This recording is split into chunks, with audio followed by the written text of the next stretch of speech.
본 말씀을 통해서 사는 날 동안 이런 제목으로 하나의 말씀 증거하겠습니다.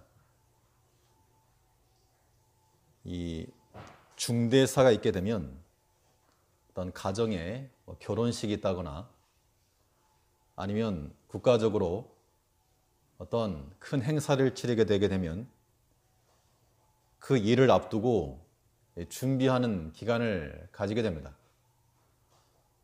그래서 그 일의 성공 여부는 그 당시, 당일 어떻게 했느냐라고 하는 것도 중요하겠지만 그 준비하는 과정을 어떻게 잘 소화했느냐, 이것이 그 결과를 결정하는 겁니다.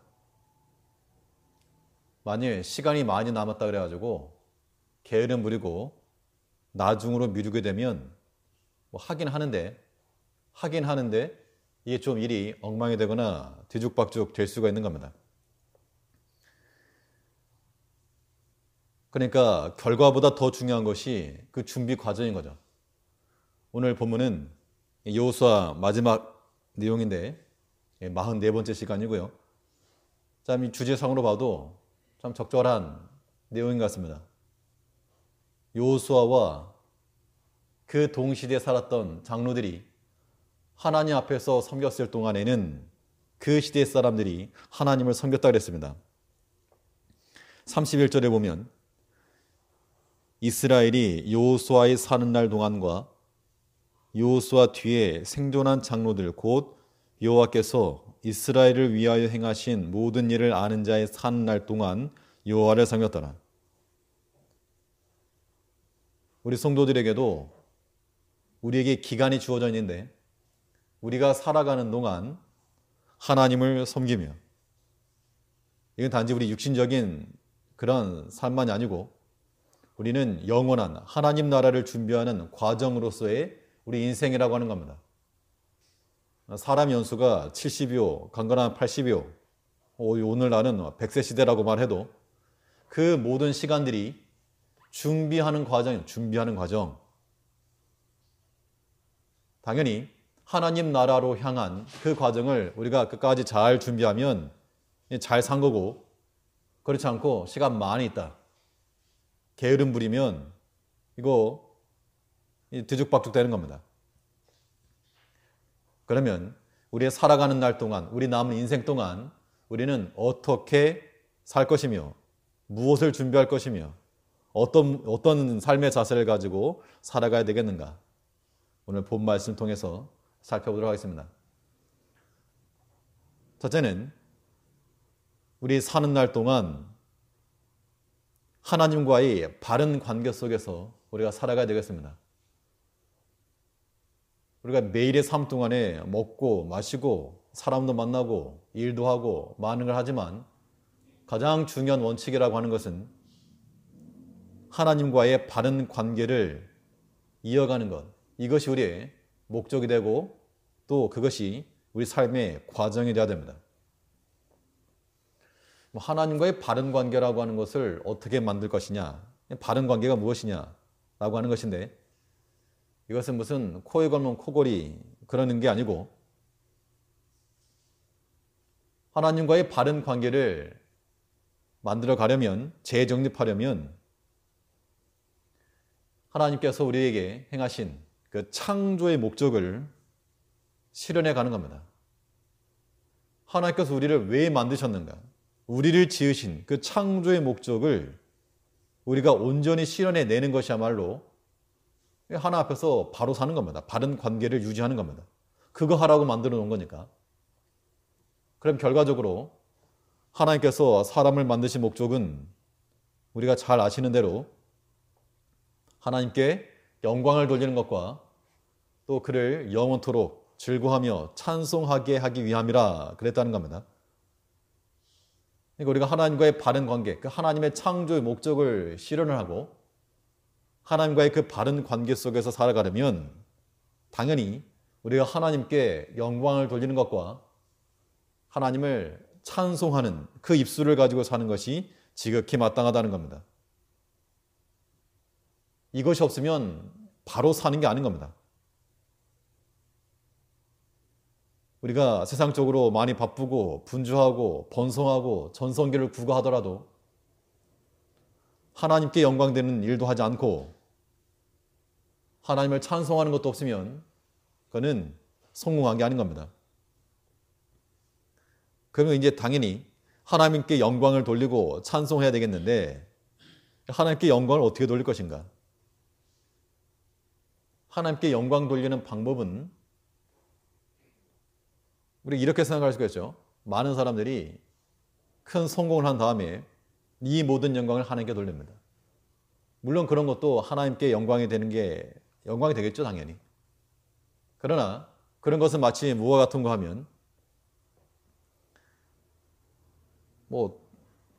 비유가 좀 그렇지만 돈을 아주 많이 가지고 있는 사람이 수십조, 수백조를 가지고 있는 사람이 돈에 대해서는 부족한 게 없는 겁니다. 근데 어떤 사람이 와가지고 내가 당신에게 내가 이번에 좀 돈을 좀 벌었는데 한 20만 원 드리겠다.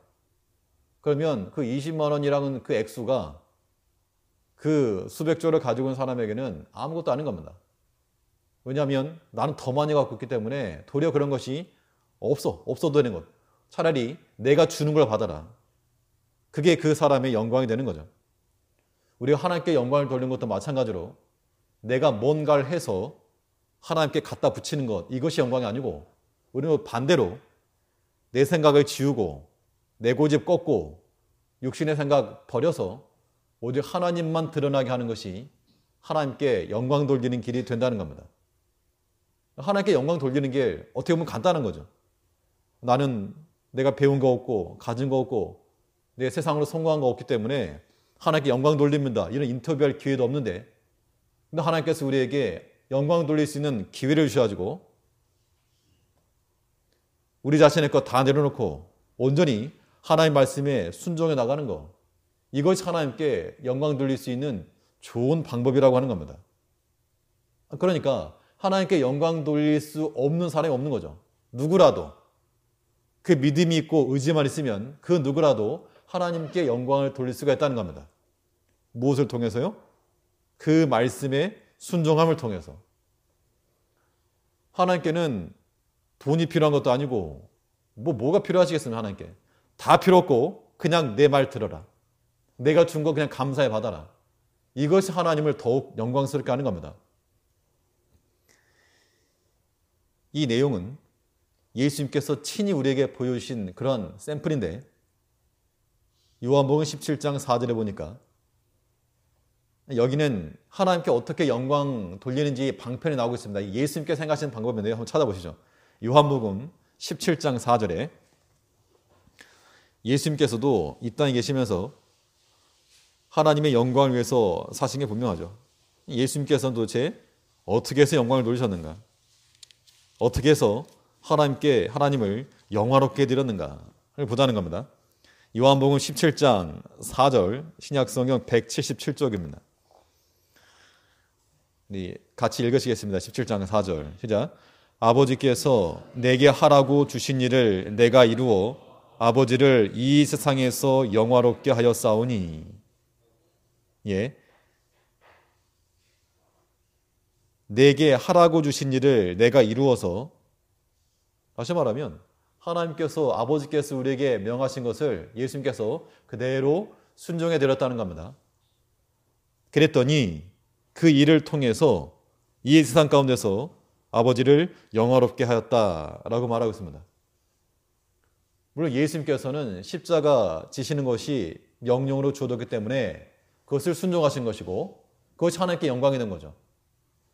하나님께서 우리에게 가서 십자가 져라, 예수님이 지셨던 그 십자가 져라, 그건 아니지만 우리에게도 우리가 감당할 몫에 대한 그 십자가를 명하시고 또 우리에게 필요한 대로 그 말씀 순종할 것을 요구했다는 겁니다. 그러면 예수님께서 그랬던 것처럼 내게 하라고 하신 그 일을 내가 이루어 아버지를 영화롭게 하였사오니, 하나님께서 우리에게 요구하시는 것이 있다는 겁니다. 그것을 이루어 드리는 것이 하나님께 영광을 돌리는 겁니다. 그러니까 우리는 우리 개인의 신앙을 따라서 성도라고 하는 지극히 거룩한 이름과 또 하나님께서 우리를 참으로 은총을 베푸셔서 직분을 허락해 주셨는데 그 직분에 합당한 충성, 이것이야말로 우리가 하나님께 영광을 돌리는 길이요, 또한 하나님을 영화롭게 하는 길이라고 하는 그런 인식을 우리가 가져야 됩니다. 이것이 하나님의 창조의 목적을 재현하는 것이요, 하나님의 창조의 목적을 실현해야지만이 하나님과의 바른 관계에서 산다는 겁니다. 그래서 오늘 본문에서 여호수아는 이 이스라엘 백성들에게 한 번, 두 번, 세 번, 네 번에 걸쳐서 확증을 받고 있는 겁니다. 너희 선택해라. 하나님 섬길래, 이방인 섬길래. 처음에 그들이 우리 하나님 섬기겠습니다. 그랬더니 너네 그거 가지고 안 된다 하면서 선택을 해라 라고 말하면서 계속해서 백성들 입에서부터 우리가 하나님만 섬기겠습니다, 하나님만 섬기겠습니다 라고 하는 그러한 고백을 하고 있다는 겁니다. 24절을 보니까 백성이 여호수아에게 말하되 우리 하나님 여호와를 우리가 섬기고 그 목소리를 우리가 청종하리이다 한지라.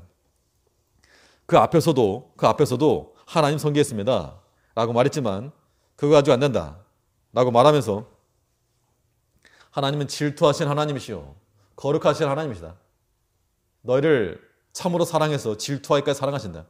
하나님 사랑하지 않으면 하나님 제대로 섬길 수 없다 라는 그런 말씀과 더불어서 이 백성들이 이제 그들의 입으로 네 번째 참으로 우리가 하나님을 청종하리이다, 그 목소리를 순종하리이다 라고 하니까 그제서야 이 여호수아가 백성들로 더불어서 다시금 언약을 베풀고 또 그들에게 율법을 설파했다는 겁니다. 우리 본문 25절 말씀 보시면 그날의 여호수아가 세겜에서 백성으로 더불어 언약을 세우고 그들을 위하여 율례와 법도를 베풀었더라. 26절에 여호수아가 이 모든 말씀을 하나님의 율법책에 기록하고 큰 돌을 취하여 거기에 여호와의 성소 곁에 있는 상수리 나무 아래 세우고,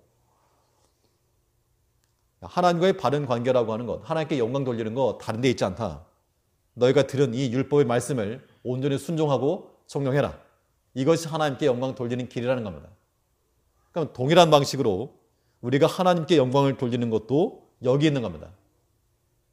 우리에게 주어지신 이 기록된 말씀을 우리가 듣고 경히 여기지 말고, 알면서도 일부러 어기지 말고, 장난기 있는 아이들처럼, 철없는 아이들처럼 어깃장 놓지 말고 그 말씀 그대로 순종하고 그 목소리를 청종하라. 이것이 하나님을 영화롭게 하는 길이요, 하나님의 창조의 목적을 실현하는 것이며 하나님과의 바른 관계를 가지고 살아가는 우리의 삶이 된다는 겁니다.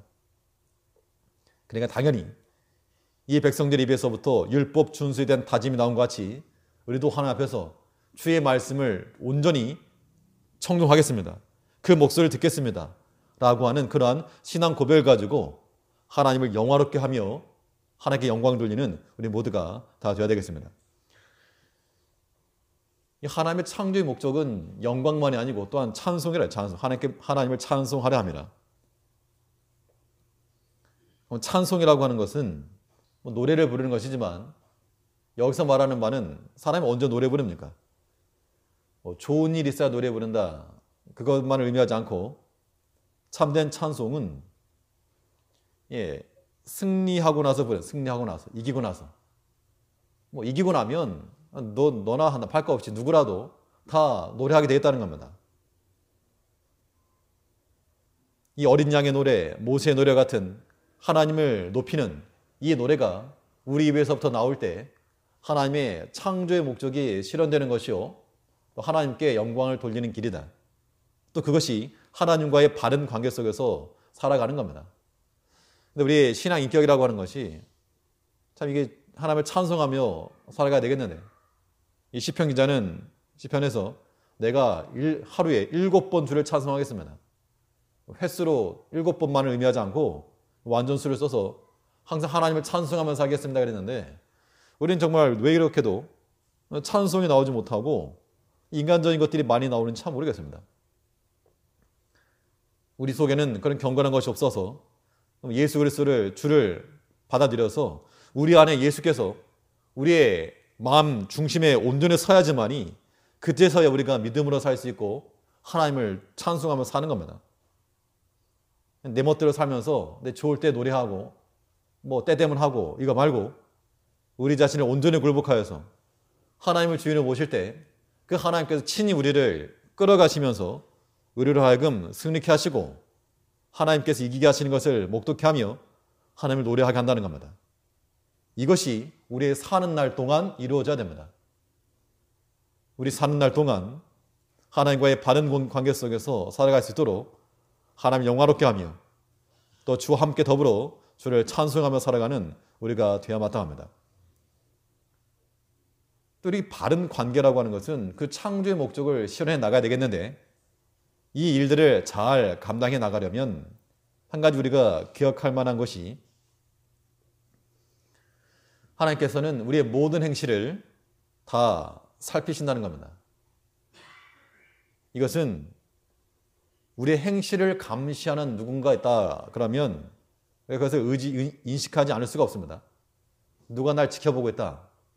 아무도 없다 그러면 편할 텐데 누가 날 보고 있다. 그러면 의식이 가죠. 그래서 말과 행실을 내 자의적으로 할 수가 없고 제한받고 절제받을 수밖에 없습니다. 또 사실은 그렇게 해야지만이 바른 관계를 만들어가는 거죠. 그렇지 않으면 어린아이들 무조건 오냐오냐 한다고 해서 바른 게 아니고 때로는 지켜보는 부모가 있고 혹은 스승이 있고 하는 걸 알아야지만이 바른 인격을 만들어가는 겁니다. 어떤 비리를 저지르는 사람이 누가 보고 있다 라고 하는 것을 알면 감히 생각하지 못할 겁니다. 안 본다고 생각하니까 아간도 그랬고 나만의 그 게하시도 그랬고 누가 못 본다고 생각하니까 거기에서 악을 행한 겁니다. 그러나 하나님을 모시고 있는 그 천사들에게는 그 특징이 무엇인가 하면 날개가 있는 천사도 있지만 하나님 보좌 앞에 있었던 계시록에서 본 바와 같이 그 천사들에게 무엇이 가득했습니까? 눈이 가득했다. 눈이 그냥 사방 군데 있어가지고 안 보이는 데가 없는 겁니다. 안 보이는 데가. 우리의 모든 것을 다 보시고 다 확인하신다는 겁니다. 그런데 우리가 혼자 있는 것처럼 생각하시면 안 되죠. 하다못해 여기 무슨 카메라만 한 대 있어도 나중에 다 찍히게 되니까 카메라가 있는 걸 알면 좀 조심하죠. 있는 줄 모르고 했다가는 다 나오니까. 근데 하나님께는 우리가 비록 홀로 있어도 하나님께 다 보고 있다는 겁니다. 이런 마음을 가지고 있을 때 두렵죠. 이런 마음을 가지고 있으면 두렵지 않습니까? 두렵죠. 그런 두려움이 있어야지만이 하나 앞에서 우리가 곁길로 나가지 않고 헛된 짓 하지 아니하고 바른 길을 가는 겁니다. 오늘 본문에도 보면 이 여호수아가 백성들에게 언약을 베풀면서 무엇을 한 가지 말했는가 하면 이 백성들이 우리가 주의 말씀을 순종하고 그 몫을 청종하겠습니다. 그랬더니 그래? 그래서 큰 돌을 가져다가 증거를 삼으면서 너희가 했던 말을 이 돌이 들었다. 그런 말을 하고 있습니다. 27절에 보니까 모든 백성이 이르되 보라 이 돌이 우리에게 증거가 되리니 이는 여호와께서 우리에게 하신 모든 말씀을 이 돌이 들었습니다. 그런즉 너희로 너희 하나님을 배반치 않게 하도록 이 돌이 증거가 되리라 하고. 성경상에 보면 모세도 그랬는데 내가 천지를 불러서 증거하노니 천하에 있는 모든 것들이 우리의 증거가 된다는 겁니다. 그러니까 우리가 혼자 있어도 혼자 있는 게 절대 아닌 거죠. 이것이 우리의 두려움이 되는 겁니다. 그래서 우리 모든 천하 만물 가운데도 돌이 보고 있는 것이고 나무가 보고 있는 것이고 혹은 우리 방이 보고 있는 것이고 우리 자동차 안이 보고 있는 것이고 보고 있고 듣고 있다는 겁니다. 그런 마음을 가지게 되면 우리는 하나님을 좀 두려워하는 마음 가지고 살아가는 겁니다. 근데 그렇지 않고 아무도 없네? 아무도 못 보네? 그러면 자기 멋대로 하는 거죠. 그래가지고는 우리가 하나님과의 바른 관계 속에 살아갈 수 없습니다. 우리의 주의 말씀을 온전히 붙들고 순종하고 또 그 말씀 안에서 하나님과의 관계 속에서 우리가 바르게 살아가려면 하나님께서 나를 지켜보고 계신다라고 하는 그러한 두려운 마음을 가져야 됩니다. 하나님을 두려워하는 것은요, 참 좋은 신앙입니다. 우리가 하나님을 두려워하지 않는다는 것은 바꿔 말하면 하나님을 잘 모르는 거죠. 가끔 아이들이 있을 때 아이들이 이제 부모에 대해서 함부로 하거나 어린 아이들이 그러면 뭐 부모가 항상 화를 내거는 건 아니지만 가끔 뭐 화를 내거나 아니면 혼을 낼 때 그때 아이들이 정말 부모의 본 모습 모르죠. 아이들이 화를 내도 일부인데 그 부모의 두려운 걸 모르니까 말이나 행실을 함부로 하는 겁니다. 참으로 두려운 줄 알면 그런 말 못하죠. 더구나 하나님께서는 만능이 계신 하나님이라 했습니다. 그 하나님 앞에서 그렇게 말을 하는가? 그렇게 행실하는가? 그것은 우리가 하나님 모르고 있다는 증거죠. 그러니까 우리는 우리의 모든 행실을 하나님 다 보고 계신다. 하다못해 하나님이 만들어 놓으신 저 피조물까지라도 우리를 다 보고 있고 듣고 있으면서 마지막 하나님의 심판의 때에 그들이 증언자로 나설 것이라. 아무도 못 본 줄 알았지. 무화과 나무 아래서 기도하던 것을 선한 증거를 증거하기도 하면 우리 영광이겠으나 그러나 그런 상수리나무 아래서 아니면 푸른 숲 사이에서 우상 숭배하고 하나님 떠난 그 모든 일들이 그런 나무와 풀과 바위들이 증언할 때 우리 얼굴을 가릴 거라는 겁니다. 그러므로 우리의 모든 것을 다 보고 있는 그러한 증거자들이 있는 줄 우리가 알고 그 두려운 마음으로 하나님과의 바른 관계를 맺어가며 우리의 사는 날 동안 이 관계를 깨지 않고 하나님과의 바른 관계 속에서 살아가는 모든 성도님들 되시기 바라겠습니다. 두 번째로 우리 사는 날 동안 우리가 무엇을 준비하며 또 어떻게 살 것인가.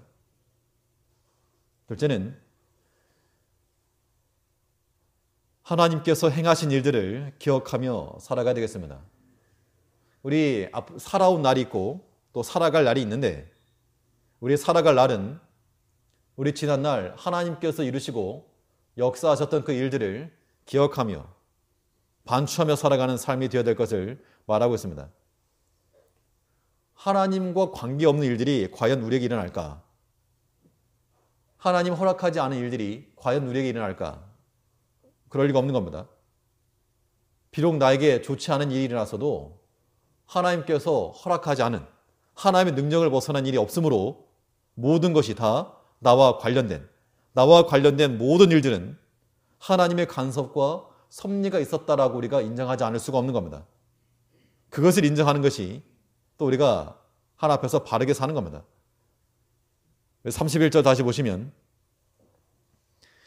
이스라엘이 여호수아의 사는 날 동안과 여호수아 뒤에 생존한 장로들 곧 여호와께서 이스라엘 위하여 행하신 모든 일을 아는 자의 사는 날 동안 여호와를 섬겼더라. 하나님을 섬기며 살아갔던 그 시기의 특징은 하나님께서 그들을 위하여 행하신 일들을 아는 자, 그들의 삶 가운데는 하나님이 있었고 하나님께서 행하신 것을 알지 못하는 자들에게는 하나님이 없었다 그 얘기죠. 그 다음 세대가 지나서 하나님 알지 못한 세대에 대해서는 그들도 하나님 잊어버렸다는 겁니다. 우리의 모든 크고 작은 일들에 하나님이 관여하지 않으심이 없고 하나님께서 행하셨다 라고 하는 것을 우리가 인정을 하고 또 그 진리를 우리가 마음에 품고 사는 사람들은 큰 일이나 작은 일이나 다 하나님께 달렸으니까 모든 일에 있어서 하나님께 묻고 그 뜻을 구하는 겁니다. 이제 우리의 모든 사는 날 동안 하나님께서 우리에게 그냥 사는 게 아니고 그 조건이 무엇이었습니까? 사는 날 동안 앞에 하나님께서 우리를 위하여 이스라엘을 위하여 행하신 모든 일을 아는 자 그들이 곧 하나님을 경외하며 하나님을 섬기며 사는 겁니다. 우리의 삶 가운데서 때로 고난과 어려움이 닥치면 어떻게 될 것인가? 그것도 하나님이 우리에게 주신 것인가? 당연하죠. 그 광야 40년을 지나가면서 백성들이 만나를 먹기도 했고 메추라기를 만나기도 했고 반석에도 물도 마셨지만 항상 그러한 좋은 일 혹은 기적과 같은 일만 있었던 것이 아니고 40년간의 평범한 일상이 있었고 또 때로는 매일 아침마다 나가서 만나를 거둬야 되는 수고로움이 있었고 또 때가 되면 좀 살만하면 이 구름 기둥이 일어나서 장막을 거두고 이동을 해야 됐고 또 그들이 가본 적도 없는 크고 두려운 광야를 지나갔다 그랬습니다. 근데 40년 광야 모든 일들이 다 하나님의 은혜와 섭리 가운데 일어난 일이죠. 우리가 삶 가운데서 여러 가지 고난을 당할지라도 그 고난도 무엇이라고 인식해야 됩니까? 고난도 하나님의 은혜의 범주 안에 놓고 살아가야 됩니다. 그래야지 하나님 은혜로 살아가는 사람들이에요. 빌립보서에 보면 빌립보 1장 29절에 보면 그리스도를 위하여 너희에게 은혜를 주신 것은 다만 그를 믿을 뿐 아니라 그를 위하여 고난도 받게 하심이라. 하나님께서 우리에게 은혜를 주신 것은 그냥 그 은혜 가지고 좋게 사는 것만이 아니고 하나님 감사합니다. 좋은 일만 있는 것이 아니고 그리스도를 위하여 무엇도 받는다? 고난도 받게 하심이라. 그러니까 우리 삶 가운데서 고난 임할 때 물론 우리가 죄가 있어 고난당하는 것은 뭐 칭찬받을 것이 없지만 애매히 받는 고난, 주를 위해서 받는 고난, 그런 고난들은 하나님께서 다 은혜를 주신 겁니다. 그러니까 때로 우리가 믿음 생활하다가 어려움 당할 때 그거 은혜라는 겁니다. 우리가 교회 봉사하다가 오해받고 비난받을 때 그거 은혜를 주신 거라는 겁니다. 그러니까 도중에 멈출 게 아니고 도리어 감사하는 마음 가지고 행하는 것이죠. 우리에게 은혜를 주신 것은 주를 위하여 고난도 받게 하려 하심이라. 이 모든 일들이 우리 가운데서 일어났다. 우리 가운데 일어난 모든 일들이 하나님께서 주권적으로 행하셨다라고 하는 것을 우리가 인정할 때라야만이 그 안에서 우리가 앞에 감사하며 또 하나님을 바로 섬겨나갈 수 있다는 겁니다. 또 한번 곰곰이 생각해 보시라고요. 지금 오늘 이리까지 하나님께서 우리를 어떻게 인도해 주셨는가? 지금 우리 현재의 모습이 뭐 다른 사람과 상대적으로 뭐 좋거나 나쁘거나 할 수 있겠지만 하나님께서 우리를 지켜주시고 보호해주시고 은혜를 주셨으니까 오늘까지 이런 겁니다. 그거 인정하셔야죠. 그런 걸 생각해 보면 참 기가 막히죠. 하나님께서 참으로 하나님께서 은혜 가운데 인도해 주셨다. 그 인도해 주신 하나님께서 또 앞으로 우리 사는 날 동안 또 역사하실 거라는 겁니다. 그 기대감을 가지고 사는 것이 우리의 사는 날 동안 우리가 감당해야 될 몫이 되는 겁니다. 그러므로 뭐 기도할 거리가 없으시면 자꾸 옛날 거 생각하셔야 됩니다. 서운한 거 이런 거 말고 하나님께 날 어떻게 도우셨는가? 그 고난의 때 어떻게 지나나왔는가? 정말 그 답답하던 때 하나님께 어떻게 역사해 주셨는가? 그런 거 기억하면서 소망받고 위로받으시라는 겁니다. 그 하나님의 능력이 사라졌는가? 그 나를 지키셨던 하나님께서 죽으셨는가? 이제는 능력이 다 없어졌는가? 그렇지 않은 거죠. 그러니까 사람은 답이 없어. 사람은 답이 없는데 하나님께는 답이 있다. 그 믿음을 보시고 하나님께 우리 역사해 주실 겁니다. 그러니까 눈에 보이는 것 따라가지 마시고 또 지금 당장 뭐 홍해 앞에 있는데 무슨 답이 있습니까? 그때 많은 사람이 원망했죠. 차라리 돌아가자. 우리 죽을 데가 없어 여기 있느냐. 그런 하나님께서 구원의 크신 일을 행하신 겁니다. 그러니까 우리에게 믿음이라고 하는 것은 인간적 방편으로는 아무런 대책 없는 것이고 하나님 편으로는 하나님 손 꼭 붙잡는 겁니다. 그 하나가 우리의 길인 겁니다. 살 길. 그러므로 우리 사는 날 동안 우리를 위해 행하신 하나님을 기억을 하고 그 하나님의 능력을 신뢰하며 살아가는 우리 남은 인생이 되어야 될 줄 압니다. 셋째로 우리 사는 날 동안 어떤 준비, 어떻게 살아갈 것인가. 오늘 특별히 오늘 본문 말씀을 보시게 되면 우리 남은 삶 동안에는 자신의 무덤을 바라보며 살아가라는 겁니다. 여호수아 마지막 장에 무덤 이야기로 끝이 나고 있죠. 여호수아도 죽고 제사장이었던 엘르아슬도 죽고 모세는 이미 죽었고 또 특별히 요셉의 무덤까지 그 이야기가 지금 나오고 있습니다. 29절을 먼저 보시면 이 일 후에 여호와의 종 눈의 아들 여호수아가 110세의 죽음에 무리가 그를 그의 기업의 경내 딥나세라에 장사했으니 딥나세라는 에브라임 산지 가앗산 북이었더라. 자, 이 모든 일 후에 여호수아가 110세에 죽었습니다. 그때 그의 평가는 하나님의 사람, 여호와의 종, 모세에게 주었던 칭호와 똑같이 여호와의 종이라고 주어졌고요. 그래서 그가 죽은 후에 딥낫세라 자기 자신의 기업에서 묻혔다 그 이야기입니다. 근데 이 30절 하반절에 보면 이 딥낫세라에 관해서 하나 추가적인 정보를 주고 있는데요. 에브라임 산지 가스산 북이었더라. 그 여호수아서를 이렇게 쭉 보다 보니까 또 계시록도 보고 있지 않습니까? 여호수아서와 계시록을 이렇게 보다 보니까 상당히 연관성이 있습니다. 이런 연관성이 굉장히 많아 보였는데 특히 여호수아 이름의 뜻이 예수죠. 구원하신다는 뜻이죠. 이 여호수아가 요단강을 건너서 가나안 땅으로 백성들 인도해 드린 것, 구원의 과정입니다. 예수님에 대한 그런 예표로서 보여주고 있는 거죠. 오늘 이 본문도 마찬가지입니다. 사실 여호수아 앞에 나온 여러 가지 사건들이 예수님을 예표한 것들이 많이 있었는데 그의 마지막 죽음까지도 어떤 모습을 보여주고 있는가 하면 이 에브라임 산지 가스산 북이라, 특별히 가스산이라고 말했는데 이게 지진 혹은 진동이라고 하는 그런 의미를 가지고 있다고 합니다. 예수님께서 죽으신 이후에 땅이 흔들리고 무덤들이 터지고 하는 사건이 있었는데 그것에 대한 하나의 복선으로서 굳이 딥낫세라라고만 해도 이해될 텐데 굳이 이것을 지명한 것을 보면 하나의 암시가 되고 있습니다. 결국 이 여호수아도 죽었고 뿐만 아니라 32절에 보면 이스라엘 자손이 애굽에서 이끌어낸 요셉의 뼈를 세겜에 장사했으니 이곳은 야곱이 세겜의 아비 하몰 자손에게 금 100개를 주고 산 땅이라. 그것이 요셉 자손의 기업이 되었더라. 이거 참 상징성 있는 겁니다. 요셉이 애굽에서 죽으면서 하나님께서 반드시 너희를 약속의 땅으로 인도해 드리실 터인데 나갈 때 내 해골을 메고 가라. 그래서 이 백성들이 해골을 메고 나와가지고 이제 이 세겜 땅에다가 다시금 장사했다는 겁니다. 이 마지막 여호수아를 마치면서 상징적인 기록하고 있죠.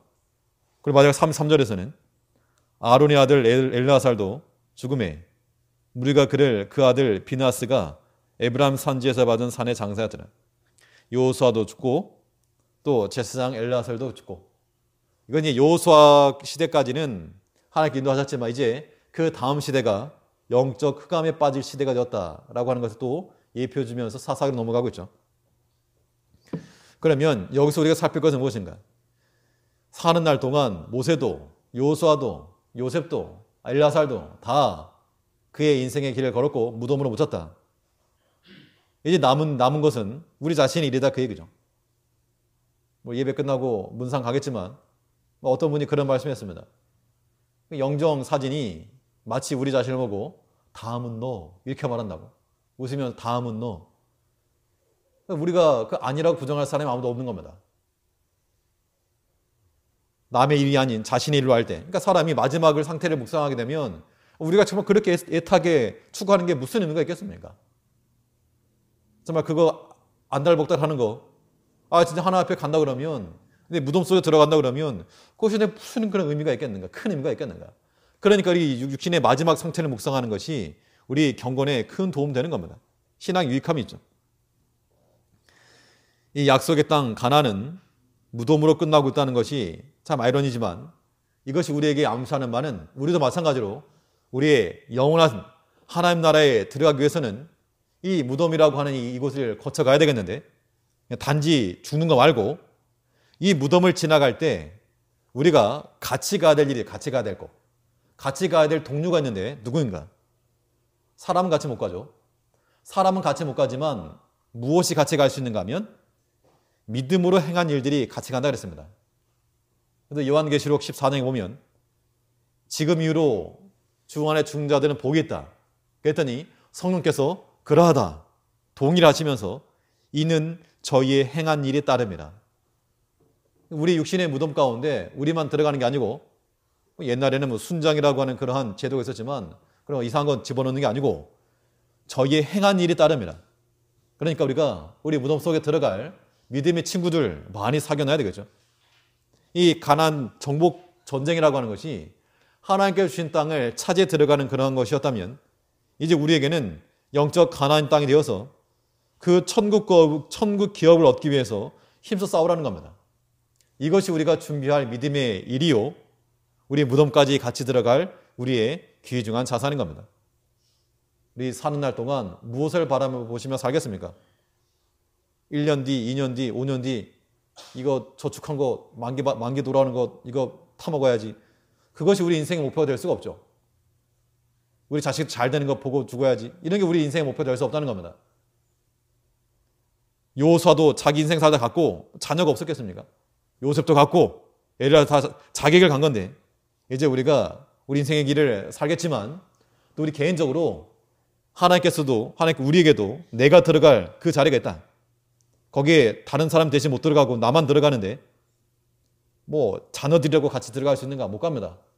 믿음으로 행하는 일이 따른다 그랬으니까 이제 우리 살아가는 동안 믿음으로 행하고 주의 말씀 온전히 순종하고 청종하여서 마치 가나안 땅 힘써 싸워 나갔던 것 같이 우리 천국 기업 힘써 싸워서 그 하나님 나라를 침노하여서 차지할 수 있는 우리가 되어야 한다는 겁니다. 우리 살아가는 날 동안 세상이 곧 썩어지고 없어질 것 그거 추구하지 말고 하나님과의 바른 관계 속에서 하나님께서 우리에게 보신 그 은혜들을 기억을 하며 또 우리 믿음의 친구들을 사귀어서 우리 육신의 마지막을 생각하면서 우리 모든 삶을 살아가는 성도님들 되시길 바라겠습니다. 기도하겠습니다.